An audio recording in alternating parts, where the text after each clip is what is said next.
गिबियावनो खुलुमबाय बड' लाइभ 24 नायगिरि बिथांमोनखौ। बे समाव आंजों दङ दिनैनि मोगा-मोगि हाबाफारियाव बर' सावथुन मुलुगनि सासे मुंदांखा जाखांफुनाय फावखुंगुर मिस्टार बिक्रम बसुमतारी। बिथांखौ दिनैनि बड' लाइभ 24 नि मोगा-मोगि आयदा बा मोगा-मोगि हाबाफारियाव बिथांखौ जोंनि बड' लाइभ 24 आव बरायना लाग्रोबाय सिगाङावनो। साबायखर थाबाय नोंथांनिसिम आंखौ दिनै बे मोगा-मोगियाव लेंहरनानै नैबे मोगा-मोगिखौ लानायनि थाखाय। गिबियावनो नोंथांनि गुबै सिनायथिखौ होनो थाखाय खावलायग्रोबाय। खुलुमबाय, आंनि नामा बिक्रम बसुमतारी, आं धेमाजि डिस्ट्रिक्टनि सिङाव थानाय जोंनि गगामुग हालामनि। नोंथाङा गिबि बबे फिल्माव बा बबे बर' सावथुनाव फाव खालामजेनदोंमोन? आङो स्टार्टिंआ 2017 आव सायामाया सिमां होननाय मोनसे आबुं सावथुनाव आङो माने मेन रल लानानै आं खामानि मावदोंमोन आरो बिनिफ्रायथ' नेक्स्टआव बिदिनो साइड रलफोरावसो लादों। माने ओंखायनो आं गावखौनो माने सासे हिर' होनोबा जेनेबा एक्टर होननानै आं सिनायथि लानो एसे उसुबिदासो मोनो आरो दिनैबो नैबे इन्टारभिउ लानो नोंखौ एक्टर हिसाबै इन्टारभिउ लानो होननायखाय माने एसे माने दग' मग' दा आंखौलाय मा इन्टारभिउ लानोब्रा होननायनि। दा दिनै इन्टारभिउ बा दिनै मोगा-मोगि आयदा हिसाबै लानायनि गुबै जाहोनानो जाहैबाय जोंनि बिटिसिनि बायजोआव गोबां जोंहा फावखुंगुर बा फावखुंग्रिफोरानो गोबां खम। दा बिनि गेजेराव मेन हिर' बा साजिनाय एक्टर होनना बुङोब्ला नङा होमबा दङ जोंनाव गोबां फावखुंगुर बिथांमोना दं। दा बिनि गेजेराव नोंथाङा सासे नोंथांनि जिथुनाखि साया माया बे फिल्मा बा बिटिसिनि बायजोआव गोबां अनसायजानाय मोनदों बा गामि गामि गोबां पेन्डेल बा दिन्थिफुंनायखौबो जोङो नुनो मोनदों। दा बे हिसाबै बै फिल्माव मेन रल लानानै बा एक्टर हिसाबै नोंथाङा हाबा मावजेननानै बै समाव माबायदि मोनदोंमोन आरो उनाव मा मा फिल्माव नोंथाङा खामानिखौ मावदोंमोन? दा आङो बिनि उनावहाय 2017 आव स्टार्ट खालामबाय, ओमफ्राय 2018 आव बिदिनो साइड रल हांमा फिल्म बानायदों, ओमफ्राय गाम्बारि माने जास्ट मोनब्रै मोनबा सिकुवेन्स बेबायदि आरो मेन रलावथ' बिदिनो गुबुना थाबाय, ओमफ्राय आं जेनेबा साइड रलाव बिदिनो थाहैनाय जादों आरो एक्सुवेलि माने आङो बेयाव नांथाबिया माखासे रिजन दङ। बेयाव आङो फार्स्ट फिल्मखौल' आं बानायबाय, बे समसिमहालागै आं न'आव दंमोन। बिनि उनावहाय आङो बाखि टाइमावहाय 2018 निफ्राय आं बाहेरायाव थानाय जाहैदों आरो बिदिनो बायदिसिना खामानि मावनो थांदोंमोन आरो बाहेरायाव। बे हिसाबै आं माने बारा नैबे फिल्म लाइनाव टाइम होनो हायाखै। माने नोंथाङा एलबामफोरबो बानायदोंमोन नङा होमबा? एलबामखौ बानायदों, नैबे गांनांगौ लिपिकाजों बानायदोंमोन। बेबोथ' बिराद मिलियन थांना दङ। बेनि नेक्स्टआव दङ बिदिनो मोननैसो बिदिनो बानायदोंमोन। बै आर'नाइ फिल्म प्रडाक्सन, बेयाव मोननै एलबाम दङ। बेनिफ्राय थांनाय नैबे बोसोरसेसो सिगाङाव बै गेमस्रिजों बानायदोंमोन अ आंनि सनाराम। बेखिनि एलबामा बे मोनब्रैसो एक्सट्रा आरो माने फिल्मनि बादै बे एलबाम बानायनाय बेखिनि मोनब्रैया जाहैदों आरो ओमफ्राय माखासे सर्ट मुभिफोर बानायदों। बे सर्ट मुभिफोराव बेयावबो आं डाइरेक्सन होनाय माखासे दङ। ओमफ्राय आंनिनो आं माने प्रडाक्सन मोनसे खुलिनो होननानै आंनि नामैनो आं मोनसे खुलिदोंमोन आरो बेयावबो एसे रायजोफोरनिफ्राय अनसायनाय मोनदोंमोन। ओमफ्राय नैबे बोसोराव 2026 आव नैबे माबायाव आरो 2025 नि लास्टआव नैबे 2026 आव एसे मोनफैदों देउरि फिल्म मोनसे आङो माने एक्सन डाइरेक्टर हिसाबै खामानि मावबोदों आरो ओमफ्राय बिदिनोथ' फिल्म हिसाबै बर' फिल्माव आङो थांनाय नैबे 2019 आव जिउ दावरि फिल्म, बेखौ अदालगुरियाव बानायदोंमोन। बेयावबो क' प्रडिउसार हिसाबै एसे खामानि मावदोंमोन। ओमफ्राय बिदिनो पुलिसनि रल लादोंमोन, बेयावबो माने साइड एक्टरखौनो होनांसिगोन आरो नोंथांखौ थैसाम 2 आवबो एसे नुनाय बायदि मोनदोंमोन आरो थैसाम 2 आवबो एसे रल दंमोन। बेयावबो माने लास्ट इन्डिंसिमहालागै आङो थाबथाबबाय थानो हायैयाव माखासे रलफोरा एसे माने आं मावफुंजोबनो हायाखै आरो दं 6टा 7टासो सिनाव दङ बेयावबो थैसाम 2 आवबो। ओरैनो नोंथाङा थैसाम 2 आवथ' गोबां बे फिल्मा हाइलाइट जादों बा बयजोंबो अनसायजानाय मोनदों, बा टेकनिशियान बिथांमोनखौबो गुबुननिफ्राय हायार खालामनानै बेखौ बानायनाय मोनदों। नोंथाङा बिनि सायाव माबाफोर मोनथियो नामा? जिथुनाखि बेसेबांसो बाजेट जादों बा बे फिल्मा बहानिफ्राय टेकनिशियानफोरखौ लाबोनाय जादों? बेयाव आङो थैसाम 2 आव ओरैबायदि मोनसे एक्सपिरियेन्स मोनदों। माने जोंनि बर' फिल्म इन्डास्ट्रिया जोङो सिगां उन्दैयाव जिबायदि लेभेलनिफ्राय नुबोगासिनो दं, माखासे प्रडाक्सनाल' दिनै माने दुनियाव माबायदि सोलिगासिनो दङ बैजों माने कम्पिटिसन टाइपआव लांनो हानाय बिराद खम प्रडाक्सनानो जोंनि फिल्म बानायो दा बैबायदि नैबे थैसाम 2आबो जेरै साउथनि बायदि माखासे एक्सनफोरखौ जेरै दिन्थिफुंदों बा मावदों बोरैहाय बे एक्सनफोरखौहाय बोरै खालामो माखासे VFX जों माबायदि गेलेयो एक्सन डाइरेक्टरा माबायदि माने कनसेप्टखौ खालामनानै माबायदि शुट लायो बैफोर माने बिराद एक्सपिरियेन्स मोनदों आरो बाजेटनि सायाव प्रडिउसारनिफ्राय जों मिथिनाय बायदि आरो 60L सो बेयाव बाजेटखौ गारनाय खोन्थादों ओमफ्राय लास्ट एन्डिंसिमथ' जों बिदि सोंनाय जायाखै गेजेर ससेयाव एसे खबर लालायनायाव मोनथिदों माने 90L सो मोनफिननायखौ खोनादोंमोन आरो दा इनिफ्राय दासिमहालागै नैबे थांनाय मास मोननैसो सिगांसिमहालागै बे फिल्मा सोलिगासिनो दं जानो हागौ माने मोजाङैनो प्रफिटखौ मोनदों होननानै आरो रायजोफोरनिफ्राय कमेन्टखौ माने मोननानै गोजोननाय मोनदों आरो जितु आंबो माने बे फिल्मनि मोनसे माने पार्ट नालाय बे हिसाबै माने एसे गोग्गानाय मोनदों आरो बेनिफ्राय बे फिल्माथ' दासिमबो हलाव सोलिगासिनो दं नामा सिनेमा हलफोराव दा हलफोरावथ' हगारदोंमोन दा अबेबा हलिउडआव जाहैबाय नामा बेंगलरफ्रावबो दिन्थिफुंनाय बेंगलराव दिन्थिहैदों ओमफ्राय मुम्बाइआवबो दिन्थिनायनि प्लानिंमोन आं माने एसेबां प्रडिउसारजों माने कन्टेक्टआव माने थाबाय थाया गोनांथि जायोबाल'सो कन्टेक्ट खालामनाय जायो नालाय माखासे सिंनि खोथाफोरखौहाय आं माने एसेबां मोनथिया आरो जियानो हक मोजां मोनदों जिथुनाखि नोंथाङा बेयाव फाव खालामदों नङा होमबा एक्सप्रेसखौ मोनदों ओमफ्राय नोंथाङा इयुनाव फैबाय थानाय समफोराव फिल्म जगताव बा फिल्म लाइनाव माबाफोर खामानि मावलांबावो नाङा आरोबाव दा बेखौथ' मा बुंबावनो माने जोंनि आउट अफ BTR आवहाय मोनसे फिल्म बानायनानै आरो बै फिल्मनि फैसाखौ रिकभारि खालामफिननोबा जोंना बिराद मा होनगोन बेखौ बिराद गोब्राब माबोरै होननो थाङोबा जोंनो जेसेखिनि जोङो मार्केट जायो जोंना माने फैसा दिहुनफिननो हायो जोङो BTR आव जों थांफिननो गोनां जायो जोंना आउट अफ BTR आव जोंना गोबां बर'फोर दङ BTR आव जेसेखिनि बर'फोर दङ बिनिफ्राय बांसिन जोंना आउट अफ BTR आव बर'फोर दङ अब्लाबो जोंना मा लेथेर फेथेर दङ माने मोजाङै बिसिना मोनसे फुजा जायोबा 6 दिन 7 दिन सोलियो जोंनाथ' फुजा थिलियाव बेफोरबायदि फिल्म जोंना श' जाया नङा होमबा माबोरै श' जाया होमबा जोंना गासिबो हारिफोरजों ज' जाजोबनासो माने बेयाव बर' गामि दं बेयाव मिरि गामि दं बेयाव देउरि गामि दं बिथिं हारसाफोर दङ बेबायदि सिस्टेमैसो जोंना जायो नालाय ओंखायनो जोंना बर' फिल्मा जोंनि आउट अफ BTR आवहाय फैसा बोखांफिननो हानाया बिराद गोब्राब आरो बोखाङोबाबो जों जिबायदि रेटआव सोलियो बिनि 50%खौल' जों मोननो हानाय हिसाबै जोङो आउट अफ BTR आव थानाय हिसाबै जों प्रडाक्सन खुलिनानै फोथांना लाखिनाया एसे साननांगौ जाना दं आरो दा नोंथाङा सानो नामा दि फिल्मा नङा होमबा फिल्मनिफ्राय मार्केटिं बा बे बुस्थुआ नोंनि हल थायोबा मोजां जायो बा जोंनि BTC नि बायजोआव फिल्म हल मोनसे नांगौ बेखौ नों अनुभव खालामा बे बुस्थुखौथ' जों माने साननाया जोबोद गोनांथि होजोंहाय जितु 10टा फिल्म हलनि खोथाखौ बुंदों आरो माखासे माने बेखेवनायबो जाहैबाय दा बैबायदिनो जुदि जोंनि आउट अफ BTR आव खमावबाबो माने जोंनि बर'फोरनि हिसाबैबा माने खमावबा 30 बा माने 40 बेफोरबायदि जुदि फिल्म हल थायोबा जोंना दा मोनसे सिजनावल' जों फिल्मखौ दिहुननाय जायो माने बै आगष्ट सेप्तेम्बर बे मासावसो माने बयबो रिलिज होनाय जायो बा मोनसे बोसोराव 30टा 40टा फिल्मा मोनसे टाइमावनो रिलिज होयोबा बेयाव बिराद माने प्रब्लेम जाहैयो आरो मार्केटिंनि थाखाय दा बे समाव जितुनाखि 2020 आव BTR एग्रिमेन्ट जाना थांबाय बा एकर्ड जाना थांबाय बेवहाय जोंनि BTC नि बायजोआवबो BKWSC मोनबाय दा बिनि गेजेराव नैबे समाव इन्टारिम मोनसे सोलिगासिनो दं इन्टारिम मोनसे गभर्नमेन्ट दा बिथांमोनखौ मा खावलायहरगोन जे फैबाय थानाय समाव आङो बे बिथिङाव जोंनि चिफ सारा माने कालसाराव बिराद इन्ट्रेस्टेड हिसाबै ओमफ्राय बे आं जितु रुल लानाय बे गांनांगौ बेखौबो बिथाङानो लिरदोंमोन आरो जोबोद मोजांबो जादों आरो बेबायदिनो गाव गोबां मेथाइबो लिरबाय आरो गावनि मोनसे जोंना CM सारानो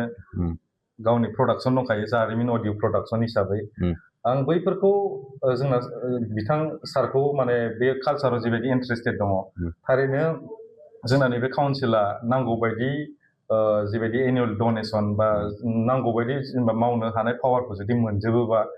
थारैनो बे बिथिङाव खामानि मावगोनखौ आं आसा खालामदों आरो ओरैनो जेनेबा फिल्म हलनिथ' गोनांथि जागोन नङा होमबा जेनाखि जोङो बर' फिल्म बा बर' इन्डास्ट्रिखौ डेभेलप खालामनोबा माने BTC जों लोगोसे BTR नि बाहेरावबो माखासे जोंनि फिल्म हलनि गोनांथि जाबाय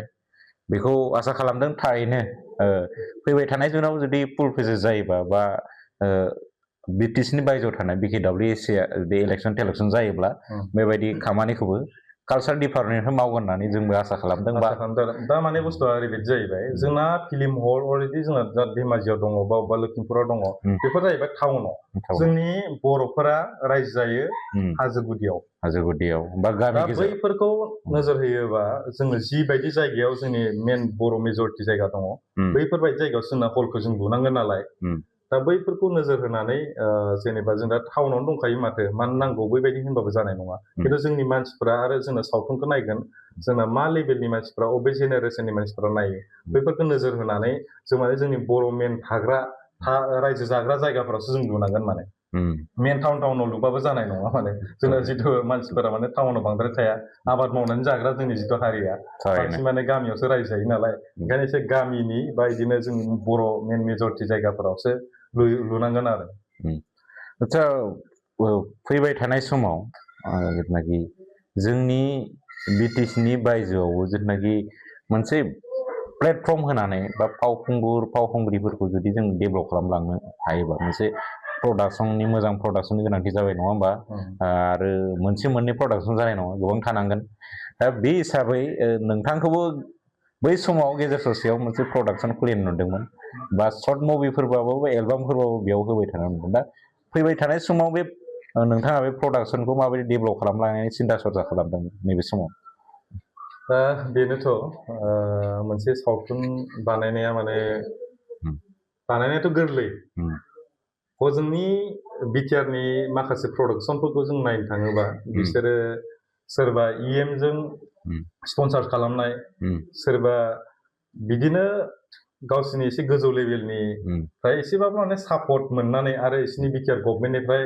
माखासे माने बोसोरफ्रामबो बेबायदिनो दिहुननानै इसोर सावथुन बानायनायखौ जों माखासे प्रडाक्शनफोरखौ जों नुनो मोनदों दा जोंनि आउट अफ बिटिआरावबो जोंनि नैबे जितु काउन्सिला मोजाङै दाफुंजायोबा जोंबो बैफोरबायदि अनसुंथाइखौ एसेबायदि जों सापर्ट मोनोबा जोंनावबो थारैनो प्रडाक्शनखौ जों फोथांना लाखिनो हागोन आरो प्रडाक्शन थायोबासो जोंनि आर्टिस्टफोराबो गोमाना थांनाय नङा दा मोनसे समावसो जों नुनो मोन्दोंमोन नङा होमबा जोंनि जेसेखिनि एलबाम गोदान दिहुना बै गुबुन हारसा एक्टरफोरखौसो लाबोनानै एलबामफोरखौ बानायोमोन फिल्माव सोआमोन ना फिल्माव मानो थाखाय सोआ खिन्थु लेंगुवेजनि थाखाय खिन्थु एलबाम जेसेखिनि माने मोजां लेभेलनि माने मेथाइ दंमोन बैफोरखौ जुदि मिउजिक भिडिअ बानायनो थाङोबा बे हारसा एक्टरफोरखौसो लेंना बानो बै समावनो मोनसे आंनाबो माने जिद जानानै माने बे ओंखारनाया बे समाव जाहैदों आरो माने जोङो उन्दै नुबाय माथो गासिबो लिरनायफोरा माबा दासनो सोरबा माबानो बेबायदिसो ओंखारजोबो नालाय बैयाव जाय हारिया जोंखौ माने एकदम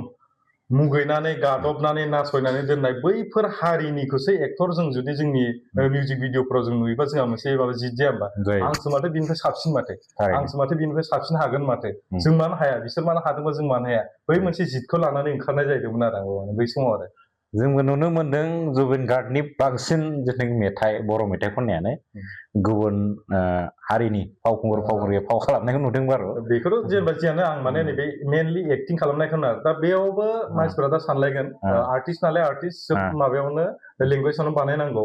बे बुस्थुखौ दा बुंगोन नाथाय मा जोंनियावबो जेनेबा जोंनिफ्रायबो गुबुन लेंगुवेजआव बानायो जेनेबा जोंनिबो माखासे एक्ट्रेसफोरा बै आसामिस भिडिअ बानायबा मिसिङावबो बानायो दा बानायथ' जेबो नङा खिन्थु जोंनि मेन टप लेभेलनि आर्टिस्ट सासेयावबो गुबुनखौ लाबोनानै खामानि मावनायफोरखौ नुनासो आं माने बै समनि खोथाखौसो आरो दाथ' लाबोलाथ' दा रावबो बेफोरबायदि लाबोला आच्छा बे समाव आं मोनसे नोंनाव जोबथा कुइसन आरो बे समाव आं बेखौसो आङो होग्रोनो थाखाय खावलायबाय जिथुनाखि फोजोबनायनि सिगां दि जिखुनु जाया फिल्म नों जिथुनाखि जिखुनु जाया फिल्माव हाबनानै एक्टिं खालामनायनि जिथुनाखि डायलग मोनसे होनो थाखाय खावलायदों बे समाव डायलगखौथ' आङो माने बे फार्स्ट आं जिथु सायामाया सिमां बानायदों बेयावल'सो आङो मेनलि माने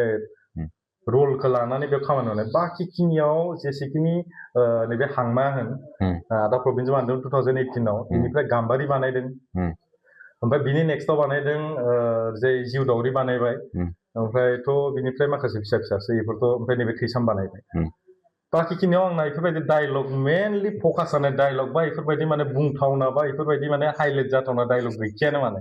फार्स्ट फिल्म दा बुंनो हागोन बेनो फार्स्ट बेनो लास्टमोन होनना बुंनो हागोन बै सिगां स्टार्टिं खालामनाय 2017 बेनो आरो दा बेयावहाय गोसोआव थानाय बे मोनसे सायामाया सिमाङाव लास्ट इन्डिंआवहाय मोनसे काहिनिखौ ससे खोन्थानोसै होनबासो माने डायलगखौ बुजिगोन नालाय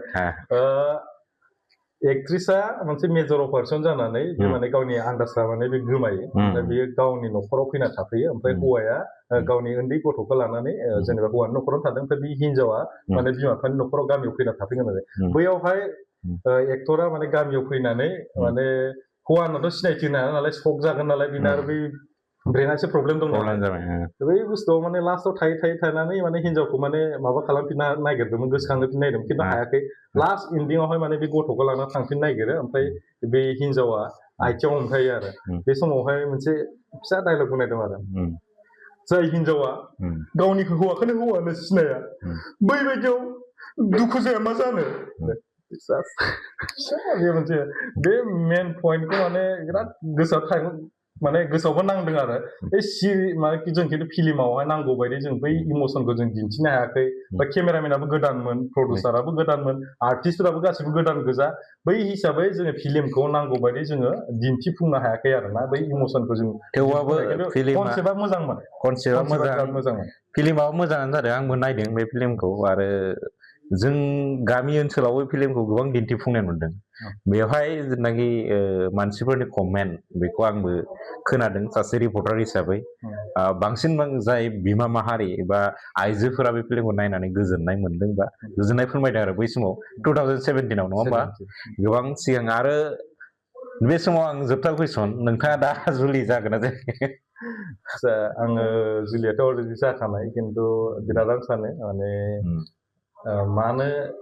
गावनि पार्सनेल लाइफखौ ससियेल मिडियायाव शेयार खालामा मानो एसे सेंग्रा बायदि दिन्थिबाय थायो बेबायदि होनो आरो खिन्थु जोङो माखासे बुस्थुखौहाय जोङो फेमिलिया आंना माने बै माखासे माबा बिथिङावहाय मोजां मोना माने ससियेल मिडियायाव गावखौनो फोसावना लानाय बा आंखौबो माने मोनसे समाव सापर्ट खालामामोन बे बिथिङाव आरोना ओमफ्राय दा एसे मोनथिलांबाय आंजों लोगोसे थाफानानै बेरायनानै मोनथिलांबाय जे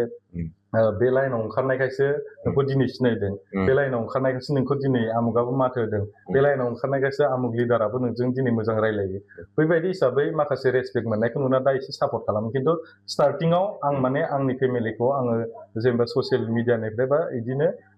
लाखुमाना दोननाया बै मोनसे रिजननि थाखाय माने आंनि फेमिलिया बिदिखौ मोजां मोना माने गाव गावखौनो फोसावना लानायखौ आरो दा बेनो मेन रिजना जियानो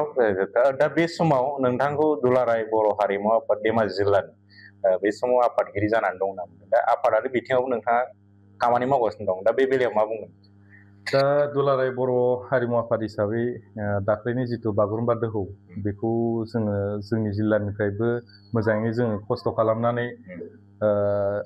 300 जननिबो बांसिन जोङो मोसाखावरि दामग्रा जों लाना थांनानै जों बेखौ जाफुंसार जों जाहोनो हाबाय बेनि थाखाय जों माने एसे माने गोग्गाथाव बे मोनसे हाबाफारि जानो थांदों आरो दा दिनैनि नैबे आं बेयाव फैनायनि मेन जाहोनाबो बेनो जाहैबाय माने जोंनि डिस्ट्रिक्टनि एसे एगजिकिउटिभ मिटिं दङ बेयाव फैनायावसो दा नोंखौबो ग्रोब लोगो मोननानै बेफोरबायदि लानाय जाहैबाय आरो जियानो गोजोननाय थाबाय जोंनि बड'लेण्ड ट्रेड रिपर्टिं जानानै आं साबायखर जासिबाय जिथुनाखि जोंनि खावलायनाय बायदि जिथुनाखि दसे सम होनानै जों जुदि मोगा मोगि आयदायाव बा बे हाबाफारियाव बाहागो लानो थाखाय खुलुमबाय गोजोन्थों